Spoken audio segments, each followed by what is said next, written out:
Hello, my name is Chloe, welcome to my channel. Today I'm bringing to you my April book haul.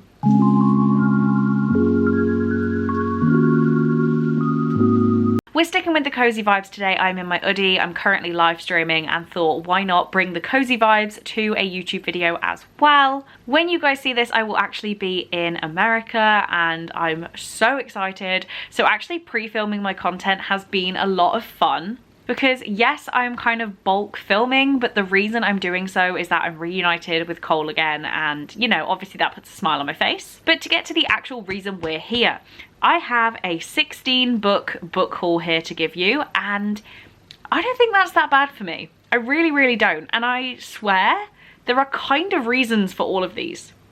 So I'm gonna roll with it. We're gonna start off with the books I bought myself, a pre-order, and then some lovely gifts. The lighting really does not seem happy focusing on my face, so apologies if I keep going a bit blurry. I don't know what's going on. Okay, the first two books I have here are from when I went to go visit Chelsea and I went to the other side of the country. I knew I needed to bring some books back, so we went into the charity shops. The first one I grabbed was Educated by Tara Westover. So in this charity shop, books were actually two for £1.29, which is madness. And Educated is actually one of my favourite non-fiction reads.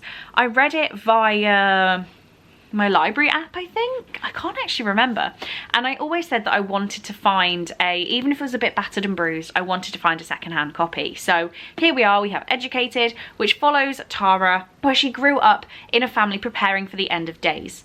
But according to the government, she didn't exist. She hadn't been registered for a birth certificate, she had no school records because she'd never set foot in a classroom, and no medical records because her father didn't believe in hospitals. This is such an interesting book. I really loved it. It's hard to say I enjoyed it because it's really dark and gritty. So this copy is a little beat up, but I'm really happy that I have it on my shelves and I can dip back in when I feel like reading it again. So that one does not add to the TBR. I believe there are 16 books here, but only 14 of them add to my TBR, so you know, we're fine. The second one I got on that trip then is The Burning by Laura Bates. This was big on BookTube when I started getting involved. So if I check the dates, yeah, 2019 it was published. So it was a new one when I was around. It was always on my radar. I didn't necessarily put it on like a wish list. I didn't go out looking for it, but when I saw it in the charity shop, I thought it was time. So this just says on the back, new school, tick. New town, tick. New surname, tick.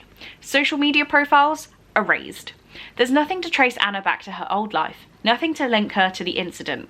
At least that's what she thinks, until the whispers start up again. It's young adult, and Holly Bourne says this is a book teen girls need to read. So I am very excited to try this one out. Then next up, I was given a gift card for Waterstones when I left my old job. I decided to leave it till April to go and buy the books, and then I didn't actually have enough money to get all the ones that I'm going to show you. And then I also had a trip to an independent bookshop on the same day. So I will show you what I've got here. Some of that was purchased myself and some of that was covered by the gift card. So first up, we have 1,000 Heartbeats by Kira Cass. Kira Cass is the author of the Selection series, and I genuinely would read that woman's shopping list. So I didn't really look too much into what this was about. I just saw it was like a princess and Kira Cass. So here we are. This says, Princess Anika has lived a life of comfort, but no amount of luxuries can change the fact that her life isn't her own to control. Soon she will be forced by her father into a loveless marriage with a duke called Nicholas for political gain. Meanwhile, miles away, small comforts are few and far between for Lennox, living with his banished clan, the Durranians. Lennox has devoted his whole life to helping his people try to take back the throne from Princess Anika's father. But then Anika and Lennox's worlds collide, and when love against all odds finds them both, they are bound by its call. And I just think it looks fantastic. It's also this really lovely pink, and yeah, this gives me massive vibes of the Selection. I feel like this is going to be a great story from this author that I really enjoyed before in the past. Also, we have a map. Next up, a bit of a change. We've got With This Kiss by Carrie Hope Fletcher, which is a romance with magical realism. So this is about Lorelai, who tries to live a normal life, but when she kisses somebody, she sees when they're going to die. No, she sees how they're going to die. So she hasn't kissed anybody since she was 18, but then she meets Grayson and she really wants to kiss him, but she thinks when she sees what happens, can she stop herself from trying to intervene? I have, since purchasing this, not heard the best things about this book, but I'm going to stay positive. It's also very pretty. I'm staying positive. Let me know if you have a good experience with this book. Next up, a really random purchase is The Problem with Forever by Jennifer L. Armentrout. So I was wondering about Waterstones. I couldn't find anything I was that interested in, but for some reason I hadn't browsed where this book was. Like, I hadn't gone for the full A to Z of fiction. Oh my god, I've gone American, I said Z. A to Z, it's Z. But this is about Mallory, who grew up in the foster care system, and she's now with loving adoptive parents. This does not sound like the first book in a series. The blurb is worded like it's a sequel, but it doesn't seem to be. So she's lived with her adoptive parents and is now spending senior year at a normal high school. She never imagined she'd run into Ryder Stark, the friend and protector she hasn't seen since childhood. It doesn't take long for Mallory to realise that the connection she shared with Ryder never faded. And I just think this looks really cute. Also, not heard the best things about this one, but I'm staying positive because I have loved some of JLA's work. Still on that Waterstones trip, we have Someone Is Watching You by Tess James Mackey, and this is about a girl called Nia who would really like to win the approval of her boyfriend because he doesn't think she's cool. And then mean girl Olivia, who's one of her boyfriend's friends.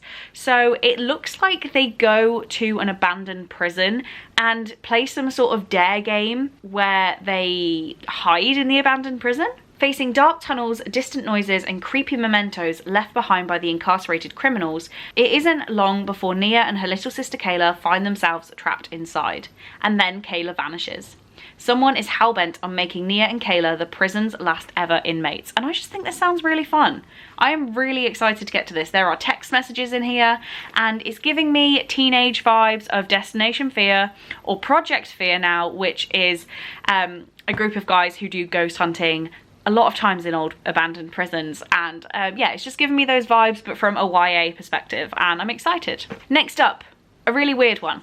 Reluctant Immortals by Gwendolyn Keast. I have never heard of anyone talking about this book, but Stephen Graham Jones says this book will sink its teeth into you, and there is a specific review on Goodreads I'm thinking of that compared it to Daisy Jones and the Six, but with vampires. So this is set in LA in 1967, and you've got Lucy and Bertha, the forgotten women in Dracula and Jane Eyre, who've been existing as undead immortals for centuries, unable to die and still tormented by the monsters that made them. And they must boldly reclaim their stories from the men who tried to erase them in this harrowing gothic tale of love, betrayal and coercion. It's short. It's really different from anything I've ever heard of. I love the cover and I just had to buy it. So the one from the independent bookshop, this is the last book I bought on that day, is If He Had Been With Me by Laura Nowlin. This one I don't know that much about, but my friend Sydney wanted me to get it years ago at this point. Finally bought it, and this is about Autumn and Finn. Autumn has her boyfriend Jamie and her close-knit group of friends. Finn has become that boy at school, the one everyone wants to be around. That still doesn't stop the way Autumn feels every time she and Finn cross paths, and the growing nagging thought that maybe things could have been different. Maybe they should be together. And as time passes, Autumn realises she might not get another chance to make things right before it's too late. The cover's appealing. I supported an independent bookshop, so you know, pat on the back to me. Especially when it's the only one in my town and all we've got is like Waterstones, WH Smith's and the works. So the fact we now have a bookshop called Bored and Bookless, I was really happy to go in and support them and buy this book that had been on my wish list for a while. Next up, the pre-order for the month was It Ends With Us by Colleen Hoover, and this is the special edition with the sprayed edges and the gilded cover, which isn't going to pick up very well. I know many people hate this book. Many people really dislike Colleen Hoover, but this book really moved me and I could talk about it for a very long time. Maybe I will do a dedicated video to it one day.